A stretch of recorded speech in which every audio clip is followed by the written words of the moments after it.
The daily ಬ್ರೀಫ್ನ ಇವತ್ತಿನ episode ಅಲ್ಲಿ ನಿಮ್ಗೋಸ್ಕರ 2 ಟಾಪಿಕ್ಸ್ ಗಳನ್ನ ನಾನು ತಗೊಂಡ್ ಬಂದಿದ್ದೀನಿ. ಮೊದಲನೇದಾಗಿ, ಅಮೆರಿಕ ರಷ್ಯಾ ಮೇಲೆ ಸ್ಯಾಂಕ್ಷನ್ಸ್ ಏನಾದ್ರೂ ಹಾಕ್ತು ಅಂತಂದ್ರೆ ಇಂಡಿಯಾದ ಆಯಿಲ್ ಸಪ್ಲೈ ಮತ್ತೆ ಎಕನಾಮಿ ಮೇಲೆ ಏನ್ ಎಫೆಕ್ಟ್ ಆಗತ್ತೆ ಗೊತ್ತಾ? ಇದಾದ್ಮೇಲೆ ಅರ್ಜೆಂಟೈನಾದಲ್ಲಿರುವಂತ ಒಂದು ಎಕನಾಮಿಕ್ ರಿಫಾರ್ಮ್ಸ್ ಇಂಪ್ರೂವ್ ಆಗ್ತಿದ್ಯಾ ಇಲ್ಲ ಕಷ್ಟ ಆಗ್ತಿದ್ಯಾ? ಈ 2 ಟಾಪಿಕ್ಸ್ ಬಗ್ಗೆ ನಾವಿವತ್ತು ಡಿಸ್ಕಸ್ ಮಾಡೋಣ. ನಿಮ್ಮೆಲ್ರಿಗೂ ಝೀರೋದ ಮಾರುಕಟ್ಟೆಯ ದ ಡೈಲಿ ಬ್ರೀಫ್ಗೆ ಸ್ವಾಗತ. ಹಣಕಾಸಿನ ವಿಷಯ ಮತ್ತೆ ಫೈನಾನ್ಷಿಯಲ್ ಮಾರುಕಟ್ಟೆಯಲ್ಲಿ ನಡೆಯುವಂತಹ ದೊಡ್ಡ ದೊಡ್ಡ ಚೇಂಜಸ್ ಬಗ್ಗೆ ನಾನು ನಿಮಗೆ ಸೂಕ್ಷ್ಮವಾಗಿ ಅರ್ಥ ಮಾಡಿಸ್ತೀನಿ. ಇವತ್ತು ಜಾನ್ 16 ಥರ್ಸ್ಡೇ. ನಾನು ನಿಮ್ಮ ನಿರೂಪಕಿ ಚಂದನಾ ಗೌಡ. ನೀವೇನಾದ್ರೂ ನಮ್ಮ ಕಾರ್ಯಕ್ರಮವನ್ನ ಕೇಳಬೇಕು ಅಂತ ಅನ್ಕೊಂಡಿದ್ರೆ ಆಪಲ್ ಮತ್ತೆ ಸ್ಪಾಟಿಫೈ ಪಾಡ್ಕಾಸ್ಟ್ ಅಲ್ಲಿ ಕೇಳಬಹುದು. ನೀವು ಓದುವ ವ್ಯಕ್ತಿ ಆಗಿದ್ದೀರಾ ಅಂತಂದ್ರೆ ಇಮೇಲ್ ನ್ಯೂಸ್ ಲೆಟರ್ಸ್ಗೆ ಸಬ್ಸ್ಕ್ರೈಬ್ ಮಾಡಿ. ಒಂದ್ ವಿಷಯ ನೆನಪಿರ್ಲಿ, ಯಾವುದೇ ರೀತಿಯಾದಂತಹ ಸ್ಪ್ಯಾಮ್ ಮಾಡ್ತಿಲ್ಲ. ಪ್ರತಿಯೊಂದು ಲಿಂಕ್ ಸಹ ಕಮೆಂಟ್ ಸೆಕ್ಷನ್ ಅಲ್ಲಿ ಅವೈಲೇಬಲ್ ಇದೆ. ಬನ್ನಿ ಇವತ್ತಿನ ಅಪ್ಡೇಟ್ಸ್ ಅನ್ನ ನೋಡ್ಕೊಂಡ್ ಬರೋಣ. ಅಮೆರಿಕ ವರ್ಸಸ್ ರಷ್ಯಾ, ಆದ್ರೆ ಇಂಡಿಯಾ ಮಾತ್ರ ಕಷ್ಟ ಪಡ್ತಾ ಇದೆ. ನೋಡಿ, 2022 ಫೆಬ್ರವರಿಯಲ್ಲಿ ರಷ್ಯಾ ಯುಕ್ರೇನ್ ಮೇಲೆ ಅಟ್ಯಾಕ್ ಮಾಡಿದಾಗ ಜಗತ್ತಿನಲ್ಲಿ ಒಂದು ದೊಡ್ಡ ಬದಲಾವಣೆ ಶುರು ಆಗೋಯ್ತು. ಯುಎಸ್ ಮತ್ತೆ ನ ಒಂದು ಲೀಡರ್ಶಿಪ್ ನಲ್ಲಿ ರಷ್ಯಾ ತರ ಒಂದು ನ್ಯೂಕ್ಲಿಯರ್ ಪವರ್ ಇರುವಂತ ದೇಶದ ಜೊತೆ ಡೈರೆಕ್ಟ್ ಆಗಿ ಫೈಟ್ ಮಾಡಿದ್ರೆ ತುಂಬಾ ಅಪಾಯ ಆಗುತ್ತೆ ಅಂತ ಗೊತ್ತಾಯ್ತು. ಅದಕ್ಕೆ ಅವ್ರು ಏನ್ ಮಾಡಿದ್ರು? ಎಕನಾಮಿಕ್ ವಾರ್ಫೇರ್ ಅಂದ್ರೆ ಆರ್ಥಿಕ ಯುದ್ಧವನ್ನ ಶುರು ಮಾಡ್ಕೊಂಡ್ರು. ಸ್ಯಾಂಕ್ಷನ್ಸ್ ಅಂದ್ರೆ ಆರ್ಥಿಕ ದಿಗ್ಬಂಧನಗಳು ಅಂತ ಹೇಳ್ಬೋದು, ಒಂದು ವೆಪನ್ ಆಗಿ ಯೂಸ್ ಮಾಡೋದಕ್ಕೆ ಶುರು ಮಾಡಿದ್ರು. ಸ್ಯಾಂಕ್ಷನ್ಸ್ ಅಂದ್ರೆ ಒಂದು ದೇಶ ಅಥವಾ ಗ್ರೂಪ್ ಬೇರೆ ದೇಶದ ಎಕನಾಮಿ ಏನೆಲ್ಲ ಇರುತ್ತೆ ಮತ್ತೆ ಪೊಲಿಟಿಕಲ್ ವಿಷಯಗಳಲ್ಲಿ ತೊಂದರೆ ಮಾಡೋದಕ್ಕೆ ಯೂಸ್ ಮಾಡುವಂತ ಪೆನಾಲ್ಟಿ ಅಂತ ಹೇಳ್ಬೋದು. ಒಂದು ದೇಶದ ಜೊತೆ ಓಪನ್ ಫೈಟ್ ಮಾಡೋಕೆ ಆಗದೆ ಇದ್ರೆ ಅದರ ಎಕನಾಮಿನ ಕಂಟ್ರೋಲ್ ಮಾಡೋದು, ಅಂದ್ರೆ ದುಡ್ಡು ಬರುವಂತಹ ದಾರಿನ ಕಟ್ ಮಾಡಿ ಹಾಕೋದು. ರಷ್ಯಾ ಈ ವಿಷಯದಲ್ಲಿ ವೆಸ್ಟ್ ಆಯಿಲ್ ಮತ್ತೆ ಗ್ಯಾಸ್ ಸೆಕ್ಟರ್ ನ ಟಾರ್ಗೆಟ್ ಮಾಡ್ಕೊಂಡ್ರು. ಇದು ರಷ್ಯಾದ ಎಕನಾಮಿಯ ಒಂದು ಮೇನ್ ಪಿಲ್ಲರ್. ನೋಡಿ, ಇದು ಅವರ ಜಿಡಿಪಿಯಲ್ಲಿ 15 to 20% ಅಷ್ಟು ಇದೆ ಮತ್ತೆ ವಾರ್ಗೆ ದುಡ್ಡು ಕೊಡುವಂತಹ ಮೇನ್ ಸೋರ್ಸ್ ಅಂತಾನೆ ಹೇಳ್ಬೋದು. ಇನ್ನು 2022ರಲ್ಲಿ ಈ ಫಸ್ಟ್ ಸ್ಯಾಂಕ್ಷನ್ಸ್ ಹಾಕಿದ್ದು ತುಂಬಾ ಸ್ಟ್ರಿಕ್ಟ್ ಆಗಿತ್ತು. ಇನ್ನು ಯುರೋಪ್ ರಷ್ಯಾದ ದೊಡ್ಡ ಎನರ್ಜಿ ಕಸ್ಟಮರ್ ಆಗಿತ್ತು. ಅವರು ರಷ್ಯಾದಿಂದ ಆಯಿಲ್ ಮತ್ತೆ ಗ್ಯಾಸ್ ತಗೊಳ್ಳೋದನ್ನ ಕಮ್ಮಿ ಮಾಡಿದ್ರು. ವಾರ್ ಶುರು ಆದ್ಮೇಲೆ ಯುರೋಪ್ ರಷ್ಯಾದ ಒಂದು ಎನರ್ಜಿ ಎಕ್ಸ್ಪೋರ್ಟ್ ನಲ್ಲಿ 50% ಗಿಂತ ಜಾಸ್ತಿ ಕೊಂಡ್ಕೊಳ್ತು. 2022 ಎಂಡ್ ಆಗಸ್ಟ್ರಲ್ಲಿ ಯುರೋಪ್ ರಷ್ಯಾದ ಆಯಿಲ್ ನ ತಗೊಳ್ಳೋದನ್ನ ತುಂಬಾ ಕಡಿಮೆ ಮಾಡೋಯಿತು. ಅದಕ್ಕೆ ಮಾಸ್ಕೋ ಹೊಸ ಬೈಯರ್ಸ್ ನ ಹುಡುಕೋದಕ್ಕೂ ಸಹ ಟ್ರೈ ಮಾಡ್ತಿತ್ತು. ಇನ್ನು ಇಂಡಿಯಾ ಮತ್ತೆ ಚೈನಾ ಬೇಗನೆ ಮುಂದೆ ಬಂದ್ರು. ರಷ್ಯಾಗೆ ಆಯಿಲ್ ನ ಮಾರೋದು ತುಂಬಾ ಇಂಪಾರ್ಟೆಂಟ್ ಆಗಿತ್ತು. ಅದಕ್ಕೆ ಅವರು ತುಂಬಾ ಡಿಸ್ಕೌಂಟ್ಸ್ ಕೊಟ್ಟು ಮಾರಾಟ ಮಾಡೋದಕ್ಕೆ ಶುರು ಮಾಡಿದ್ರು. ಇದರಿಂದ ಇಂಡಿಯಾ ಮತ್ತು ಚೈನಾಗೆ ಆಯಿಲ್ ಪ್ರೈಸಸ್ ಜಾಸ್ತಿ ಆಗ್ತಿರೋದ್ರಿಂದ ಸ್ವಲ್ಪ ಹೆಲ್ಪ್ ಆಯ್ತು. G7 ರಷ್ಯಾದ ಒಂದು ಕ್ರೂಡ್ ಆಯಿಲ್ಗೆ $60 ಪರ್ ಬ್ಯಾರೆಲ್ ಅಂತ ಪ್ರೈಸ್ ಕ್ಯಾಪ್ ನ ಹಾಕ್ತು. ಈ ರೂಲ್ ಪ್ರಕಾರ $60 ಗಿಂತ ಜಾಸ್ತಿ ಬೆಲೆಗೆ ತಗೊಂಡೋಗುವಂತ ಹಡಗುಗಳಿಗೆ ವೆಸ್ಟರ್ನ್ ಕಂಪನೀಸ್ ಇನ್ಶೂರೆನ್ಸ್ ಅಥವಾ ಫೈನಾನ್ಸ್ ಮಾಡೋದಕ್ಕೆ ಆಗೋದೇ ಇಲ್ಲ. ಇನ್ನು ವೆಸ್ಟರ್ನ್ ಕಂಪನಿಗಳನ್ನ ನಾವು ನೋಡಿದಾಗ 90% ಈ ಮರೀನ್ ಇನ್ಶೂರೆನ್ಸ್ ಮಾರ್ಕೆಟ್ ನಲ್ಲಿ ಇರೋದ್ರಿಂದ ರಷ್ಯಾದ ಒಂದು ಆಯಿಲ್ ಕ್ಯಾಪ್ ಗಿಂತ ಜಾಸ್ತಿ ಬೆಲೆಗೆ ಕಳಿಸೋದು ತುಂಬಾನೇ ಕಷ್ಟ ಆಗ್ತಿತ್ತು. ಇದನ್ನ ತಪ್ಪಿಸಬೇಕು ಅಂತ ರಷ್ಯಾ ಹಳೆ ಮತ್ತು ಸರಿಯಾಗಿ ರೆಗ್ಯುಲೇಟ್ ಮಾಡದೇ ಇರುವಂತಹ ಒಂದು ಟ್ಯಾಂಕರ್ಸ್ ನ ಯೂಸ್ ಮಾಡೋದಕ್ಕೆ ಶುರು ಮಾಡ್ತು. ಅದರಲ್ಲಿ ಕೆಲವು 20 ವರ್ಷಕ್ಕಿಂತ ಹಳೆ ಮತ್ತು ಇನ್ಶೂರೆನ್ಸ್ ಇಲ್ಲದೆ ಇರುವಂತಹ ಟ್ಯಾಂಕರ್ಸ್ ಗಳು ಸಹ ಇತ್ತು. ಈ ಫ್ಲೀಟ್ ರಷ್ಯಾದ ಆಯಿಲ್ ನ ಇಂಡಿಯಾ ಮತ್ತೆ ಚೈನಾಗೆ ಗಳಿಸೋದಕ್ಕೆ ಹೆಲ್ಪ್ ಮಾಡ್ತು. ನೋಡಿ, ಇದರಿಂದ ರಷ್ಯಾ ತನ್ನ ಆಯಿಲ್ ಎಕ್ಸ್ಪೋರ್ಟ್ ನ ವೆಸ್ಟರ್ನ್ ಸ್ಯಾಂಕ್ಷನ್ಸ್ ಇದ್ರೂ ಕೂಡ ಮೇಂಟೈನ್ ಮಾಡೋದಕ್ಕೆ ಆಗ್ತಿತ್ತು. ಆದ್ರೆ ರಷ್ಯಾ ಬ್ರೆಂಟ್ ಕ್ರೂಡ್ ಗಿಂತ $20 to $30 ಕಮ್ಮಿ ಬೆಲೆಗೆ ಮಾರಾಟ ಮಾಡ್ತಿದ್ದಕ್ಕೆ ರಷ್ಯಾದ ಒಂದು ಆಯಿಲ್ ಎಕ್ಸ್ಪೋರ್ಟ್ ಇಂದ ಬಂದಿರೋ ದುಡ್ಡನ್ನ ಕಮ್ಮಿ ಮಾಡ್ಕೊಳ್ತು. ಇಂಡಿಯಾ ಮತ್ತೆ ಚೈನಾ ರಷ್ಯಾದ ದೊಡ್ಡ ಆಯಿಲ್ ಕಸ್ಟಮರ್ಸ್ ಆದ್ರು. 2022ಕ್ಕಿಂತ ಮುಂಚೆ ಇಂಡಿಯಾದ ಇಂಪೋರ್ಟ್ ನಲ್ಲಿ ನಾವು ನೋಡಿದಾಗ ರಷ್ಯಾದ ಕ್ರೂಡ್ ಆಯಿಲ್ ಇರ್ತಿರ್ಲಿಲ್ಲ. 2024ರಲ್ಲಿ 40 to 45% ರಷ್ಯಾಯಿಂದನೇ ಬರ್ತಿತ್ತು. ಇದರಿಂದ ಇಂಡಿಯಾ ತನ್ನ ಒಂದು $180 to $200 ಬಿಲಿಯನ್ ಎನರ್ಜಿ ಬಿಲ್ ನ ಮ್ಯಾನೇಜ್ ಮಾಡೋದಕ್ಕೆ ಹೆಲ್ಪ್ ಆಯ್ತು. ನೋಡಿ, ಚೈನಾ ಕೂಡ ರಷ್ಯಾದ ಟೋಟಲ್ ಕ್ರೂಡ್ ಎಕ್ಸ್ಪೋರ್ಟ್ ನಲ್ಲಿ 47% ತಗೊಂಡಿದೆ. ರಷ್ಯಾದ ಆಯಿಲ್ ಕಮ್ಮಿ ಬೆಲೆಗೆ ಸಿಕ್ತಿರೋದ್ರಿಂದ ಎರಡೂ ದೇಶಗಳಿಗೂ ತುಂಬಾ ಹೆಲ್ಪ್ ಆಯ್ತು. ಇನ್ನು 2024ರಲ್ಲಿ ಯುಎಸ್ ಇನ್ನು ಸ್ಟ್ರಿಕ್ಟ್ ಸ್ಯಾಂಕ್ಷನ್ಸ್ ಅನ್ನ ತಗೊಂಡ್ ಬಂತು. ಅವರು 2 ದೊಡ್ಡ ರಷ್ಯಾದ ಆಯಿಲ್ ಕಂಪನೀಸ್ಗೆ ಮತ್ತೆ ರಷ್ಯಾದ ಹಡಗುಗಳನ್ನ ಫ್ಲೀಟ್ ನಲ್ಲಿ 600 ಗಿಂತ ಜಾಸ್ತಿ ಹಡಗುಗಳ ಮೇಲೆ ಸ್ಯಾಂಕ್ಷನ್ಸ್ ಅನ್ನ ಹಾಕಿದ್ದಾರೆ. ಇದರಿಂದ ರಷ್ಯಾದ ಆಯಿಲ್ ಇಂಡಿಯಾ ಮತ್ತೆ ಚೈನಾಗೆ ಹೋಗೋದು ತುಂಬಾನೇ ಕಷ್ಟ ಆಗೋಯ್ತು. ಅಮೆರಿಕ ರಷ್ಯಾದ ಆಯಿಲ್ ಇಂದ ಬರೋ ಒಂದು ದುಡ್ಡನ್ನ ಕಮ್ಮಿ ಮಾಡೋದಕ್ಕೆ ಟ್ರೈ ಮಾಡ್ತಿದೆ. ಫಾಸಿಲ್ ಫ್ಯೂಯಲ್ ಎಕ್ಸ್ಪೋರ್ಟ್ ನಿಂದ ಬರೋ ದುಡ್ಡು 2024ರಲ್ಲಿ 5% ಕಮ್ಮಿ ಆಗಿದೆ. ಇನ್ನು ಕ್ರೂಡ್ ಆಯಿಲ್ ಪ್ರೈಸಸ್ಗಿಂತ ಜಾಸ್ತಿ ಆಗ್ತಿರೋದ್ರಿಂದ ರೆವಿನ್ಯೂ 6% ಜಾಸ್ತಿ ಆದ್ರೂ ಕೂಡ ಎಕ್ಸ್ಪೋರ್ಟ್ಸ್ ವಾಲ್ಯೂಮ್ನ ನೋಡಿದಾಗ 2% ಕಮ್ಮಿ ಆಗಿದೆ. ಇನ್ನು ಹೊಸ ಸ್ಯಾಂಕ್ಷನ್ಸ್ ಇಂದ ರಷ್ಯಾದ ಆಯಿಲ್ ರೆವಿನ್ಯೂ ಇನ್ನೂ 20-25% ಕಮ್ಮಿ ಆಗ್ಬೋದು ಅಂತಾನೂ ಕೂಡ ಹೇಳ್ತಿದ್ದಾರೆ. ನೋಡಿ, ಇಂಡಿಯಾ ಮತ್ತೆ ಚೈನಾಗೆ ಈ ಸ್ಯಾಂಕ್ಷನ್ಸ್ ಇಂದ ಆಲ್ರೆಡಿ ತೊಂದರೆ ಆಗ್ತಿದೆ. ಇಂಡಿಯಾ ರಿಫೈನರ್ಸ್ ನಾವು ನೋಡಿದಾಗ ರಷ್ಯಾದ ಕಡೆಯಿಂದ ಡಿಸ್ಕೌಂಟ್ಸ್ ನಲ್ಲಿ ಮತ್ತೆ ಆಯಿಲ್ ತಗೊಳ್ಬರೋ ಅಂತಹ ಈ ಮಿಡಲ್ ಈಸ್ಟ್ ಸಪ್ಲೈಯರ್ಸ್ ಕಡೆ ಹೋಗ್ತಿದೆ. ಇನ್ನು ಆಯಿಲ್ಗೆ ಡಿಮ್ಯಾಂಡ್ ಜಾಸ್ತಿ ಆಗ್ತಿರೋದ್ರಿಂದ ಪ್ರೈಸಸ್ ಕೂಡ ಜಾಸ್ತಿ ಆಗ್ತಿದೆ. ಇನ್ನು ಬ್ರೆಂಟ್ ಕ್ರೂಡ್ ನಾವು ನೋಡಿದಾಗ ಆಲ್ರೆಡಿ $81 ಪರ್ ಬ್ಯಾರೆಲ್ಗೆ ಜಾಸ್ತಿ ಆಗಿದೆ. ಈ ಸ್ಯಾಂಕ್ಷನ್ಸ್ ಇಂದ ಗ್ಲೋಬಲ್ ಆಯಿಲ್ ಫ್ಲೋಸ್ ಚೇಂಜ್ ಆಗ್ತಿದೆ ಗೊತ್ತಾ. ರಷ್ಯಾ ತನ್ನ ಹಡಗುಗಳನ್ನ ಕಳಿಸೋದಕ್ಕೆ ಆಗದೇ ಇದ್ರೂ ಕೂಡ ಅವ್ರಿಗೆ ಎಕ್ಸ್ಪೋರ್ಟ್ ಮಾಡೋದು ಕಷ್ಟ ಆಗ್ಬೋದು. ಇನ್ನು ಇಂಡಿಯಾ ಮತ್ತೆ ಚೈನಾ ತರಹದ ದೇಶಗಳಿಗೆ ಆಯಿಲ್ ಬೆಲೆ ಕೂಡ ಜಾಸ್ತಿ ಆದ್ರೆ ಇನ್ಫ್ಲೇಷನ್ ಜಾಸ್ತಿ ಆಗತ್ತೆ ಮತ್ತೆ ಟ್ರಾನ್ಸ್ಪೋರ್ಟೇಷನ್ ಕಾಸ್ಟ್ ಕೂಡ ಜಾಸ್ತಿ ಆಗತ್ತೆ. ಇನ್ನು ವೆಸ್ಟ್ ಅಲ್ಲಿ ನಾವು ನೋಡಿದಾಗ ಈ ಸ್ಯಾಂಕ್ಷನ್ಸ್ ಇಂದ ರಷ್ಯಾ ವಾರ್ಗೆ ದುಡ್ಡು ಹಾಕೋದು ಕೂಡ ನಿಲ್ಸತ್ತೆ ಅಂತ ನಂಬಲಾಗ್ತಿದೆ. ಈ ಸ್ಯಾಂಕ್ಷನ್ಸ್ ಇಂದ ಎಲ್ರಿಗೂ ಕೂಡ ತೊಂದರೆ ಆಗ್ತಿದೆ.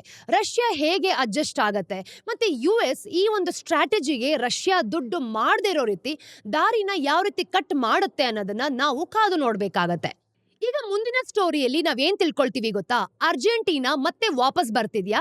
ನೋಡಿ, ನೋಬೆಲ್ ಪ್ರೈಸ್ ವಿನ್ ಮಾಡಿರೋ ಎಕನಾಮಿಸ್ಟ್, ಅವ್ರ ಹೆಸರು ಬಂದು ಸೈಮನ್ ಕುಝೆನೆಸ್ಟ್ ಅಂತ.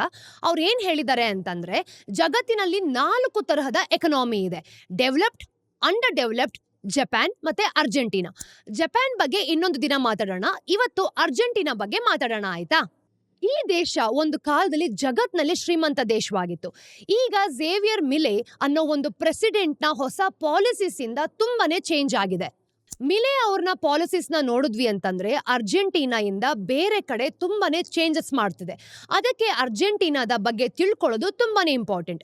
20ನೇ ಶತಮಾನದಲ್ಲಿ ತುಂಬಾ ಶ್ರೀಮಂತ ದೇಶ ಆಗಿದ್ರೂ ಕೂಡ ಹೇಗೆ ಎಕನಾಮಿಕ್ ಮಿಸ್ ಮ್ಯಾನೇಜ್ಮೆಂಟ್ ಇಂದ ಒಂದು ಸೆಂಚುರಿಯಿಂದ ಇಷ್ಟು ಸಮಸ್ಯೆಗಳನ್ನ ಫೇಸ್ ಮಾಡ್ತಿದೆ ಅಂತ ನಾವು ನೋಡ್ಕೊಂಡು ಬರೋಣ.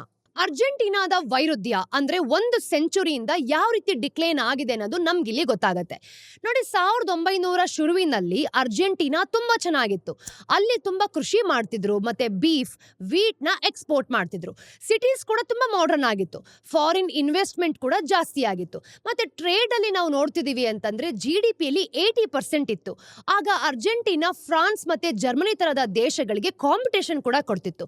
ಇನ್ನು ಬ್ಯೂನಸ್ ಐರಿಸ್ ಏನ್ ಹೇಳ್ತಿದ್ರು ಗೊತ್ತಾ, ಇದು ಪ್ಯಾರಿಸ್ ಆಫ್ ಸೌತ್ ಅಮೆರಿಕಾ ಅಂತ ಕರೀತಿದ್ರು. ಆದ್ರೆ 1929 ಅಲ್ಲಿ ಈ ಒಂದು ಗ್ರೇಟ್ ಡಿಪ್ರೆಷನ್ ಇಂದ ಎಲ್ಲನೂ ಕೂಡ ಚೇಂಜ್ ಆಗೋಯ್ತು.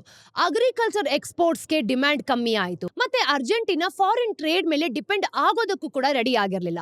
ಇದರಿಂದ ಎಕನಾಮಿ ತುಂಬಾ ಕಷ್ಟಕ್ಕೆ ಸಿಕ್ಕಾಕೊಂತು. ಟ್ರೇಡ್ GDPಯಲ್ಲಿ ತುಂಬಾ ಕಮ್ಮಿ ಆಯಿತು. ಆಮೇಲೆ ಅದು ಸರಿ ಆಗೋದಕ್ಕೆ ಚಾನ್ಸ್ ಬರಲಿಲ್ಲ ನೋಡಿ. ಆಮೇಲೆ ಪೊಲಿಟಿಕಲ್ ಇನ್ಸ್ಟೆಬಿಲಿಟಿ ಶುರುವಾಯಿತು.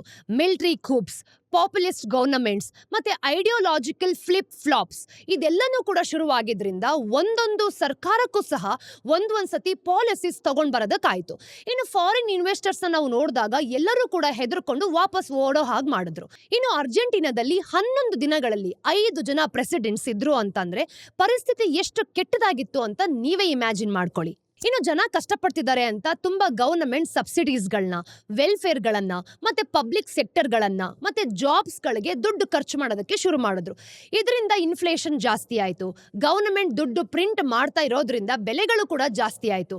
ಅಂಗಡಿಗಳಲ್ಲಿ ಪ್ರತಿದಿನ ಬೆಲೆಗಳನ್ನ ಚೇಂಜ್ ಮಾಡ್ತಾ ಇದ್ರು ಅಂತಾನು ಕೂಡ ಹೇಳ್ತಾ ಇದ್ರು. ಅರ್ಜೆಂಟಿನ್ ಪೇಸೋ ಬೆಲೆ ಕಮ್ಮಿ ಆಗ್ತಾನೆ ಇತ್ತು ಅಂತ ಜನರಿಗೆ ಅದ್ರ ಮೇಲೆ ನಂಬಿಕೆನೆ ಹೊರಟೋಯ್ತು.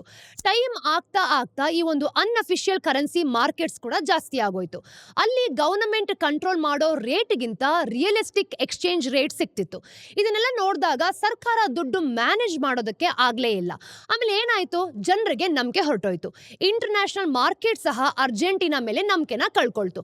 ಯಾಕೆ ಅಂತಂದ್ರೆ ಅರ್ಜೆಂಟೀನಾ ಹಿಸ್ಟ್ರಿನಲ್ಲಿ 9 ಸಲ ಈ ಒಂದು ಸಾಲನ ತೀರಿಸಬೇಕಾದ್ರೆ ಡಿಫಾಲ್ಟ್ ಆಗಿ IMFಗೆ ತುಂಬಾ ಸಾಲ ಇರೋ ದೇಶಗಳಲ್ಲಿ ಇದು ಮೊದಲನೇ ಸ್ಥಾನದಲ್ಲಿತ್ತು. ಇನ್ನು ತುಂಬಾ ಫ್ಯಾಕ್ಟರ್ಸ್ ಗಳನ್ನ ನೋಡಿದಾಗ ತುಂಬಾ ಫೇಲ್ಯೂರ್ಸ್ ಇದ್ದಿದ್ದಂತಹ ಕಾರಣ ಅರ್ಜೆಂಟೀನಾ ಹಾಳಾಯಿತು ಅಂತ ಪ್ರತಿಯೊಂದು ದೇಶನೂ ಸಹ ಕನ್ಸಿಡರ್ ಮಾಡ್ಕೊಳ್ತು. ಯಾರಿಗಾದ್ರೂ ಅರ್ಜೆಂಟೀನಾದ ಪತನಕ್ಕೆ ಇದೇ ಕಾರಣ ಅಂತ ಹೇಳೋಕೆ ಬಂದ್ರೆ ಅವರು ಸುಳ್ಳು ಹೇಳ್ತಿದ್ದಾರೆ ಅಂತ ಅನ್ಸುತ್ತೆ. ಅರ್ಜೆಂಟೀನಾ ಈ ತರ ಆಗೋದಕ್ಕೆ ಇಂಟರ್ನಲ್ ಮಿಸ್ಮ್ಯಾನೇಜ್ಮೆಂಟ್, ಎಕ್ಸ್ಟರ್ನಲ್ ಶಾಕ್ಸ್ ಮತ್ತೆ ಕಾಂಪ್ಲೆಕ್ಸ್ ಸ್ಟ್ರಕ್ಚರಲ್ ಇಶ್ಯೂಸ್ ಕಾರಣ ಅಂತ ಹೇಳ್ತಾರೆ. ನೋಡಿ, ನಾನಿಲ್ಲಿ ಹೇಳ್ತಿರೋದು ತುಂಬಾ ಸಿಂಪಲ್ ಆಗಿ ಹೇಳ್ತಿದ್ದೀನಿ. ನಾವು ನಿಜವಾಗ್ಲೂ ಹೋಗ್ತಿದೀವಿ ಅಂತಂದ್ರೆ ಇಲ್ಲಿ ತುಂಬಾ ಕಾಂಪ್ಲಿಕೇಟೆಡ್ ಆಗಿರುವಂತಹ ಸಬ್ಜೆಕ್ಟ್ಸೇ ಇದೆ. ಝೇವಿಯರ್ ಮಿಲೆ ಬರೋ ಟೈಮ್ಗೆ ಅರ್ಜೆಂಟೀನಾದ ಎಕನಾಮಿ ಆಲ್ರೆಡಿ ತುಂಬಾ ಹಾಳಾಗೋಗಿತ್ತು. ಇನ್ಫ್ಲೇಷನ್ 3 ಅಂಕಿ ತಲುಪಿತ್ತು ಗೊತ್ತಾ. ಅರ್ಧ ಜನ ಬಡತನದಲ್ಲೇ ಇದ್ರು. ಮತ್ತೆ ದೇಶಕ್ಕೆ IMF ಸೇರಿ ತುಂಬಾ ಕಡೆಯಿಂದ ಸಾಲಗಳಿತ್ತು. ಇನ್ನು ಝೇವಿಯರ್ ಮಿಲೆ ಇದಕ್ಕೆ ಒಂದು ರಾಡಿಕಲ್ ಪ್ರಿಸ್ಕ್ರಿಪ್ಷನ್ ಅನ್ನ ಕೊಟ್ಟಿದ್ದಾರೆ. 2023ರ ಕೊನೆಯಲ್ಲಿ ಝೇವಿಯರ್ ಮಿಲೆ ಎಲ್ಲರೂ ಅನ್ಕೊಂಡಿದ್ದ ತರ ಮಾಡದೆ ಪ್ರೆಸಿಡೆಂಟ್ ಆದ್ರು. ಅಂದ್ರೆ ಅವರ ಒಂದು ಪೊಲಿಟಿಕಲ್ ಕ್ಯಾಂಪೇನ್ ತುಂಬಾ ಡಿಪ್ರೆಸಿಂಗ್ ಆಗಿತ್ತು. ಅವರು ಭರವಸೆ ಕೊಡದೇನೆ ಕಷ್ಟದ ರಿಯಾಲಿಟಿ ಬಗ್ಗೆ ಮಾತಾಡಿದ್ರು. ಅರ್ಜೆಂಟೀನಾ ಇನ್ ಮುಂದೆ ಅಥವಾ ಹಿಂದೆ ಸರಿ ಹೋಗೋದಕ್ಕೆ ಆಗೋದೇ ಇಲ್ಲ ಅಂತಾನೂ ಕೂಡ ಹೇಳಿದ್ರು. ಅವರು ಸಬ್ಸಿಡೀಸ್ ನ ಕಟ್ ಮಾಡಬೇಕು, ಪಬ್ಲಿಕ್ ಸೆಕ್ಟರ್ ನ ಕಮ್ಮಿ ಮಾಡಬೇಕು, ಇಂಡಸ್ಟ್ರೀಸ್ ನ ಡಿರೆಗ್ಯುಲೇಟ್ ಮಾಡಬೇಕು, ಮತ್ತೆ ಎಕನಾಮಿನ ಹೋಗ್ತಾ ಹೋಗ್ತಾ ಡಾಲರೈಸ್ ಮಾಡಬೇಕು ಅಂತಾನೂ ಕೂಡ ರೂಲ್ಸ್ ಮಾಡಿದ್ರು. ಹಾಗಿದ್ರೆ ಜನ ಈ ತರದ ಒಂದು ಪಾಲಿಸೀಸ್ಗೆ ಯಾಕೆ ವೋಟ್ ಮಾಡಿದ್ರು? ಯಾಕೆ ಅಂತಂದ್ರೆ ಜನ ಒಂದು ಹಳೆ ಪಾಲಿಸೀಸ್ ನಿಂದ ತುಂಬಾ ಬೇಜಾರಾಗಿದ್ರು. ಅದಕ್ಕೆ ಎಲ್ಲನೂ ಕೂಡ ಚೇಂಜ್ ಮಾಡೋಂತ ಒಬ್ಬ ವ್ಯಕ್ತಿ ಬರ್ತಾನೆ, ಏನೋ ಚೇಂಜ್ ಮಾಡ್ತಾನೆ ಅಂತ ಅವರು ಭರವಸೆನ ಇಟ್ಕೊಂಡಿದ್ರು. ಮಿಲೆ ಅವರ ಒಂದು ಅಪ್ರೋಚ್ ನ ಶಾಕ್ ಥೆರಪಿ ಮತ್ತೆ ಪೊಲಿಟಿಕಲ್ ಹಾಗೂ ಎಕನಾಮಿಕ್ ರೀಸ್ಟಾರ್ಟ್ ಅಂತಾನೂ ಕೂಡ ಹೇಳಿದ್ರು. ಹಾಗಿದ್ರೆ ಒಂದು ವರ್ಷದಲ್ಲಿ ಏನೇನೆಲ್ಲ ಚೇಂಜ್ ಆಯ್ತು ನೋಡಿ. ಒಂದು ವರ್ಷದಲ್ಲಿ ಎಕನಾಮಿಕ್ ಪಾಲಿಸೀಸ್ ನ ಜಡ್ಜ್ ಮಾಡೋದಕ್ಕೆ ಸಾಧ್ಯನೇ ಇಲ್ಲ. ಆದ್ರೂ ನಾವು ಏನ್ ಚೇಂಜ್ ಆಗಿದೆ ಅಂತ ನೋಡೋಣ. ಮಿಲೆ ಒಂದು ಆಫೀಸ್ಗೆ ಬಂದ ಮೇಲೆ ಗವರ್ನಮೆಂಟ್ ಸ್ಪೆಂಡಿಂಗ್ ನ 30% ಕಮ್ಮಿ ಮಾಡಿದ್ದಾರೆ. 30,000 ಪಬ್ಲಿಕ್ ಸೆಕ್ಟರ್ ವರ್ಕರ್ಸ್ ನ ಕೆಲಸದಿಂದ ತೆಗೆದು ಹಾಕಿದ್ದಾರೆ. ಎನರ್ಜಿ ಮತ್ತೆ ಟ್ರಾನ್ಸ್ಪೋರ್ಟ್ ಸಬ್ಸಿಡೀಸ್ ನ ನಾವು ನೋಡಿದಾಗ ಕ್ಯಾನ್ಸಲ್ ಮಾಡಿದ್ದಾರೆ. ಮತ್ತೆ ಪಬ್ಲಿಕ್ ವರ್ಕ್ ಪ್ರಾಜೆಕ್ಟ್ಸ್ ನ ನಿಲ್ಲಿಸಿದ್ದಾರೆ ಗೊತ್ತಾ. ಇನ್ನು ಪೆನ್ಷನ್ಸ್ ಮತ್ತೆ ಸ್ಟೇಜ್ ವೇಜಸ್ ಬಗ್ಗೆ ಮಾತಾಡೋದಾದ್ರೆ ಪ್ರತಿಯೊಂದನ್ನು ಕೂಡ ಫ್ರೀಸ್ ಮಾಡಿದ್ದಾರೆ. ಇದರಿಂದ ಇನ್ಫ್ಲೇಷನ್ ಬರೋಬ್ಬರಿ ಕಮ್ಮಿ ಆಗಿದೆ. ಡಿಸೆಂಬರ್ 2024ರಲ್ಲಿ ಪ್ರೈಸಸ್ ಕೇವಲ 2.7% ಜಾಸ್ತಿ ಆಗಿದೆ. ಆದ್ರೆ ಡಿಸೆಂಬರ್ 2023ರಲ್ಲಿ 25.5% ಜಾಸ್ತಿ ಆಗಿತ್ತು. ಅರ್ಜೆಂಟೀನಾದ ಪ್ರೈಮರಿ ಬಜೆಟ್ ನಾವು ನೋಡಿದಾಗ ಇಂಟ್ರೆಸ್ಟ್ ಪೇಮೆಂಟ್ಸ್ ಬಿಟ್ಟು 10 ವರ್ಷದಲ್ಲಿ ಫಸ್ಟ್ ಟೈಮ್ ಸರ್ಪ್ಲಸ್ ಆಗಿದೆ. ಅಂದ್ರೆ ರಿಯಾಲಿಟಿ ನೋಡಿದ್ರೆ ನಿಜವಾಗ್ಲೂ ಕಷ್ಟ ಅನಿಸ್ತಾ ಇದೆ. ಪವರ್ಟಿ ಅಂದ್ರೆ ಬಡತನದ ಬಗ್ಗೆ ನಾವು ಮಾತಾಡ್ತಿದೀವಿ ಅಂತಂದ್ರೆ 53% ಗಿಂತ ಜಾಸ್ತಿ ಅರ್ಜೆಂಟೀನಾದವರು ಈಗ ಬಡತನದಲ್ಲಿದ್ದಾರೆ ಗೊತ್ತಾ. ಅಂದ್ರೆ ಒಂದು ವರ್ಷದಲ್ಲಿ ಈ ಹಿಂದೆ 42% ಇತ್ತು, ಆದ್ರೆ ಈಗ ನೋಡಿದಾಗ ಇದು ಗ್ರಾಜುಲಿ ಜಾಸ್ತಿ ಆಗಿದೆ. ಇನ್ನು ಕನ್ಸ್ಯೂಮರ್ ಸ್ಪೆಂಡಿಂಗ್ ನ ನಾವು ನೋಡಿದಾಗ ಈ ಪರ್ಚೇಸಿಂಗ್ ಪವರ್ ಕಮ್ಮಿ ಆಗಿರೋದ್ರಿಂದ 20% ಕನ್ಸ್ಯೂಮರ್ ಸ್ಪೆಂಡಿಂಗ್ ಕಮ್ಮಿ ಆಗಿದೆ ಗೊತ್ತಾ. ಕನ್ಸ್ಟ್ರಕ್ಷನ್ ಆಕ್ಟಿವಿಟಿ ನೋಡಿದ್ವಿ ಅಂತಂದ್ರೆ ಕಳೆದ ವರ್ಷಕ್ಕೆ ಕಂಪೇರ್ ಮಾಡಿದ್ರೆ 29% ಕಮ್ಮಿ ಆಗಿದೆ. ಇನ್ಫ್ಲೇಷನ್ ಕಮ್ಮಿ ಆದ್ರೂ ಕೂಡ ಎಸೆನ್ಷಿಯಲ್ ಗೂಡ್ಸ್ ಅಂದ್ರೆ ಅಗತ್ಯ ವಸ್ತುಗಳ ಬೆಲೆ ಜಾಸ್ತಿ ಆಗಿದೆ. ಸಬ್ಸಿಡೀಸ್ ನ ತೆಗೆದು ಹಾಕಿರೋದ್ರಿಂದ ಟ್ರಾನ್ಸ್ಪೋರ್ಟ್ ಮತ್ತೆ ಎನರ್ಜಿ ಕಾಸ್ಟ್ ಅಂತ ಏನ್ ಹೇಳ್ತೀವಿ 300% ಮತ್ತೆ 400% ಜಾಸ್ತಿ ಆಗಿದೆ. ಇನ್ನು ನಯೋಮಿ ಕ್ಲೇನ್ ಪರ್ಸ್ಪೆಕ್ಟಿವ್ ನ ನಾವು ನೋಡಿದಾಗ ಇವರು ದ ಶಾಕ್ ಡಾಕ್ಟ್ರಿನ್ ಬುಕ್ ನಲ್ಲಿ ಏನ್ ಹೇಳಿದ್ದಾರೆ ಗೊತ್ತಾ. ಕ್ರೈಸಿಸ್ ಟೈಮ್ ನಲ್ಲಿ ಜನರಿಗೆ ಗೊತ್ತಿಲ್ಲದೆ ರಾಡಿಕಲ್ ರಿಫಾರ್ಮ್ಸ್ ನ ತಗೊಂಡು ಬರ್ತಾ ಇದಾರಂತೆ. ಅವರು ಚಿಲಿದಲ್ಲಿ ಪಿನೋಚೆಟ್ ಮತ್ತೆ ಇರಾಕ್ ವಾರ್ ಮತ್ತೆ ಏಷ್ಯನ್ ಫೈನಾನ್ಷಿಯಲ್ ಕ್ರೈಸಿಸ್ ನ ಉದಾಹರಣೆ ಕೊಟ್ಟು ಈ ತರಹದ ರಿಫಾರ್ಮ್ಸ್ ಇಂದ ಶ್ರೀಮಂತರು ಮತ್ತೆ ಬಡವರ ಮಧ್ಯೆ ಗ್ಯಾಪ್ ಜಾಸ್ತಿ ಆಗತ್ತೆ ಅಂತಾನೂ ಕೂಡ ಹೇಳಿದ್ದಾರೆ. ಮಿಲೆ ಅವರ ಪಾಲಿಸೀಸ್ ನ ವಿಮರ್ಶನೆ ಮಾಡೋರು ಕೂಡ ಇದೇ ತರ ಹೇಳ್ತಾರೆ ನೋಡಿ. ಅವರ ಪಾಲಿಸೀಸ್ ಇಂದ ಅರ್ಜೆಂಟೀನಾದಲ್ಲಿ ಶ್ರೀಮಂತರು ಮತ್ತೆ ಬಡವರ ಮಧ್ಯೆ ಗ್ಯಾಪ್ ಜಾಸ್ತಿ ಆಗ್ಬೋದು ಅಂತ ಪ್ರತಿಯೊಬ್ರು ಸಹ ಕ್ಲಿಯರ್ ಆಗಿ ಹೇಳ್ತಿದ್ದಾರೆ. ಹಾಗಿದ್ರೆ ಈ ಎಕ್ಸ್ಪೆರಿಮೆಂಟ್ ವರ್ಕ್ ಆಗ್ತಿದ್ಯಾ ನೋಡಿ. ಮಿಲೆ ಅವರ ಪ್ರೆಸಿಡೆನ್ಸಿನ ಜಡ್ಜ್ ಮಾಡೋದು ನಿಜವಾಗ್ಲೂ ಕಷ್ಟ. ನಿಮ್ಮ ಎಕನಾಮಿಕ್ ಪರ್ಸ್ಪೆಕ್ಟಿವ್ ಮೇಲೆ ಡಿಪೆಂಡ್ ಆಗಿರುತ್ತೆ. ಫ್ರೀ ಮಾರ್ಕೆಟ್ ಇಷ್ಟಪಡೋರು ಮತ್ತೆ ಇವರ ಒಂದು ರಾಡಿಕಲ್ ಅಪ್ರೋಚ್ ನ ಒಂದು ಬೋಲ್ಡ್ ಎಕ್ಸ್ಪೆರಿಮೆಂಟ್ ಅಂತ ಹೇಳ್ತಾರೆ. ಇದರಿಂದ ಅರ್ಜೆಂಟೀನಾ ಸಾಲ ಮತ್ತೆ ಇನ್ಫ್ಲೇಷನ್ ಇಂದ ಹೊರಗಡೆ ಬರಬಹುದು ಅಂತಾನೂ ಕೂಡ ಹೇಳ್ತಿದ್ದಾರೆ. ಆದ್ರೆ ಸ್ಟೇಟ್ ಇಂಟರ್ವೆನ್ಷನ್ ನ ಸಪೋರ್ಟ್ ಮಾಡೋರು ಅವರ ಒಂದು ಪಾಲಿಸೀಸ್ ಇಂದ ಬಡತನ ಮತ್ತೆ ಸೋಷಿಯಲ್ ಅನ್ರೆಸ್ಟ್ ಜಾಸ್ತಿ ಆಗ್ತಿದೆ ಅಂತ ಕ್ಲಿಯರ್ ಆಗಿ ಹೇಳ್ತಿದ್ದಾರೆ ನೋಡಿ. ಇನ್ನು ಮಿಲೆ ಅವರ ಎಕನಾಮಿಕ್ ಗ್ಯಾಂಬಲ್ ತುಂಬಾ ರಿಸ್ಕಿ ಆಗಿದೆ. ನಂಬರ್ಸ್, ಇನ್ಫ್ಲೇಷನ್ ಮತ್ತೆ ಫಿಸ್ಕಲ್ ಡಿಸಿಪ್ಲಿನ್ ನಾವು ನೋಡಿದಾಗ ಇಂಪ್ರೂವ್ಮೆಂಟ್ ಏನೋ ತೋರಿಸ್ತಿದೆ. ಆದ್ರೆ ವೀಕ್ ಇಂಡಸ್ಟ್ರೀಸ್ ಆಗಿರ್ಬೋದು, ಲೇಬರ್ ಮಾರ್ಕೆಟ್ ಆಗಿರ್ಬೋದು, ಕಮಾಡಿಟೀಸ್ ಆಗಿರ್ಬೋದು, ಇದರ ಮೇಲೆ ಡಿಪೆಂಡ್ ಆಗಿರೋದು ತುಂಬಾ ಸ್ಟ್ರಕ್ಚರಲ್ ಇಶ್ಯೂಸ್ ಅನ್ನ ತಗೊಂಡ್ ಬಂದಿದೆ. ಇನ್ನು ಪಬ್ಲಿಕ್ಗೆ ಶಾರ್ಟ್ ಟರ್ಮ್ ಪೇನ್ ಅಂದ್ರೆ ಸ್ವಲ್ಪ ದಿನ ಕಷ್ಟ ಆದ್ರೂ ಪರವಾಗಿಲ್ಲ, ಆದ್ರೆ ತಾಳ್ಮೆಯಿಂದ ಇರಬೇಕು ಅಂತ ಇದರಲ್ಲಿ ತೋರಿಸ್ತಿದೆ. ಆದ್ರೆ ಲಿವಿಂಗ್ ಸ್ಟ್ಯಾಂಡರ್ಡ್ಸ್ ಇಂಪ್ರೂವ್ ಆಗದೆ ಇದ್ರೆ ತಾಳ್ಮೆನೂ ಕೂಡ ತುಂಬಾ ಕಮ್ಮಿ ಆಗ್ಬೋದು. ಹಾಗಿದ್ರೆ ಮುಂದಿನ ದಾರಿ ದಾರಿ ಏನು? ಅರ್ಜೆಂಟೀನಾದ ಕತೆನ ಕೇಳ್ತಿದ್ರೆ ರೆಸಿಲಿಯನ್ಸ್, ಟ್ರಾಜಿಡಿ ಮತ್ತೆ ಪ್ಯಾರಡಾಕ್ಸ್ ಇಂದ ಕೂಡಿದೆ ನೋಡಿ. ಒಂದಾನ ಒಂದ್ ಕಾಲದಲ್ಲಿ ಶ್ರೀಮಂತ ದೇಶ ಅಂತ ಅನ್ಸ್ಕೊಂಡಿದ್ದ ಈ ದೇಶ ಇವತ್ತು ಆರ್ಥಿಕ ಸಂಕಷ್ಟಕ್ಕೆ ಸಿಕ್ಕಾಕೊಂಡಿರೋದನ್ನ ನೋಡಿದ್ರೆ ಜಗತ್ತು ಇದರಿಂದ ಕಲಿಯುವಂತ ಪಾಠ ಬೇಕಾದಷ್ಟಿದೆ. ಝೇವಿಯರ್ ಮಿಲೆ ಅವರ ಒಂದು ರ್ಯಾಡಿಕಲ್ ರಿಫಾರ್ಮ್ಸ್ ಅರ್ಜೆಂಟೀನಾದ ಕತೆನ ಬದಲಾಯಿಸುತ್ತಾ ಅಂತ ನಾವು ಕಾದು ನೋಡ್ಬೇಕಾಗತ್ತೆ. ಸದ್ಯಕ್ಕೆ ಅರ್ಜೆಂಟೀನಾ ಕಾಯ್ತಾ ಇದೆಯಾ, ಮತ್ತೆ ಈ ಒಂದು ಗ್ಯಾಂಬಲ್ ವರ್ಕ್ ಆಗುತ್ತಾ ಅನ್ನೋದು ಕೂಡ ನಾವು ಕಾದು ನೋಡ್ಬೇಕಾಗತ್ತೆ. ಇದು ಇವತ್ತಿನ ಸ್ಟೋರೀಸ್. ಸೊ ಟಿಡ್ಬಿಟ್ಸ್ ಏನು ಅಂತ ನೋಡ್ಕೊಂಬರೋಣ. ಮೊದಲನೇದು, ಹುಂಡೈ ಮತ್ತೆ ಕಿಯಾ ಕಂಪನಿಯವರು ಇಂಡಿಯಾದಲ್ಲಿ ಜಾಸ್ತಿ ಎಮಿಷನ್ಸ್ ಮಾಡ್ತಿದ್ದಾರೆ. ಯಾಕೆ ಅಂದ್ರೆ ಅವರು ಜಾಸ್ತಿ SUV ಗಾಡಿಗಳನ್ನ ಮಾಡ್ತಿದ್ದಾರೆ ಅಂತಾನೆ ಹೇಳ್ಬೋದು. ಮತ್ತೆ EV ಗಾಡಿಗಳನ್ನ ತಗೊಳ್ಳೋದು ಕಮ್ಮಿ ಆಗ್ತಿದೆ. EV ಗಾಡಿಗಳನ್ನ ಇಂಡಿಯಾದಲ್ಲೇ ಮಾಡೋ ಪ್ಲಾನ್ಸ್ ಇದ್ರೂ ಕೂಡ ಅವುಗಳ ಬೆಲೆ ಮತ್ತೆ ಇನ್ಫ್ರಾಸ್ಟ್ರಕ್ಚರ್ ಸರಿ ಇಲ್ಲದೆ ಇರೋದ್ರಿಂದ ಇಂಡಿಯಾದ ಗ್ರೀನ್ ಗೋಲ್ಸ್ ತಲುಪೋದು ತುಂಬಾನೇ ಕಷ್ಟ ಆಗ್ಬೋದು. ಎರಡನೇ ನ್ಯೂಸ್ ನೋಡಿ, ಟಾಟಾ ಎಲೆಕ್ಟ್ರಾನಿಕ್ಸ್ ಮತ್ತೆ ಆಪಲ್ ಸಪ್ಲೈ ಚೈನ್ ನಲ್ಲಿ ಒಂದು ಮೇನ್ ಪ್ಲೇಯರ್ ಆಗಿದೆ. 2024ರಲ್ಲಿ ನಾವು ನೋಡಿದಾಗ ಇಂಡಿಯಾದಲ್ಲಿ 26% ಐಫೋನ್ ಉತ್ಪಾದನೆ ಮಾಡಿತ್ತು. ಇದೇ ಕಂಪನಿ ಈಗ 180 ಪ್ರೊಡಕ್ಷನ್ ಜಾಸ್ತಿ ಆಗ್ತಿರೋದ್ರಿಂದ 40,000 ಕೋಟಿ ರೂಪಾಯಿ ರೆವಿನ್ಯೂ ಕೂಡ ಗಳಿಸ್ಕೊಂಡಿದೆ. ಮೂರನೇ ನ್ಯೂಸ್, ವೇದಾಂತ ಲಿಮಿಟೆಡ್ ಒಂದು 5 ಬಿಸ್ನೆಸ್ ಆಗಿ ಡಿವೈಡ್ ಮಾಡೋದಕ್ಕೆ ಪ್ಲಾನ್ ಮಾಡ್ತಿದ್ದಾರೆ. ಪೇರೆಂಟ್ ಕಂಪನಿ ಸಾಲ ತೀರ್ಸೋದಕ್ಕೆ ಮತ್ತೆ ವ್ಯಾಲ್ಯೂಯೇಷನ್ ಜಾಸ್ತಿ ಮಾಡೋದಕ್ಕೆ ಇದು ಹೆಲ್ಪ್ ಆಗುತ್ತೆ ಅಂತಾನು ಕೂಡ ಹೇಳ್ತಾ ಇದ್ದಾರೆ. ನಾಲ್ಕನೇ ನ್ಯೂಸ್ ನೋಡಿ, ಇಂಡಿಯಾದ ಟ್ರೇಡ್ ಡೆಫಿಸಿಟ್ ಅನ್ನು ನಾವು ನೋಡಿದಾಗ ಡಿಸೆಂಬರ್ ನಲ್ಲಿ $21.94 ಬಿಲಿಯನ್ ಗೆ ಜಾಸ್ತಿ ಆಗಿದೆ. ಕಳೆದ ವರ್ಷ ನಾವು ನೋಡಿದಾಗ $18.76 ಬಿಲಿಯನ್ ಇತ್ತು. ಇದರಿಂದ ಇಂಡಿಯಾದ ಒಂದು ಎಕ್ಸ್ಟರ್ನಲ್ ಟ್ರೇಡ್ ಬ್ಯಾಲೆನ್ಸ್ ಮೇಲೆ ಜಾಸ್ತಿ ಪ್ರೆಷರ್ ಆಗ್ತಿದೆ ಅಂತ ನಮ್ಗಿಲ್ಲಿ ಗೊತ್ತಾಗ್ತಿದೆ. ಸ್ನೇಹಿತರೆ, ಇದು ಇವತ್ತಿನ ಝೀರೋದ ಮಾರುಕಟ್ಟೆಯ ದ ಡೈಲಿ ಬ್ರೀಫ್ನ ಅಪ್ಡೇಟ್. ನಿಮ್ಮೆಲ್ರಿಗೂ ಸಹ ವಿಡಿಯೋ ಇಷ್ಟ ಆಯ್ತು ಅಂತ ನಾನು ಭಾವಿಸ್ತೀನಿ. ಇಷ್ಟ ಆದಲ್ಲಿ ಲೈಕ್ ಮಾಡಿ, ಶೇರ್ ಮಾಡಿ, ಸಬ್ಸ್ಕ್ರೈಬ್ ಮಾಡಿ. ಮತ್ತಷ್ಟು ಅಪ್ಡೇಟ್ಸ್ ಒಂದಿಗೆ ಮುಂದಿನ ವಿಡಿಯೋಲಿ ಸಿಗ್ತೀನಿ. ಅಲ್ಲಿ ತನಕ ಟೇಕ್ ಕೇರ್. ನಾನು ನಿಮ್ಮ ಚಂದನ, ಸೈನಿಂಗ್ ಆಫ್.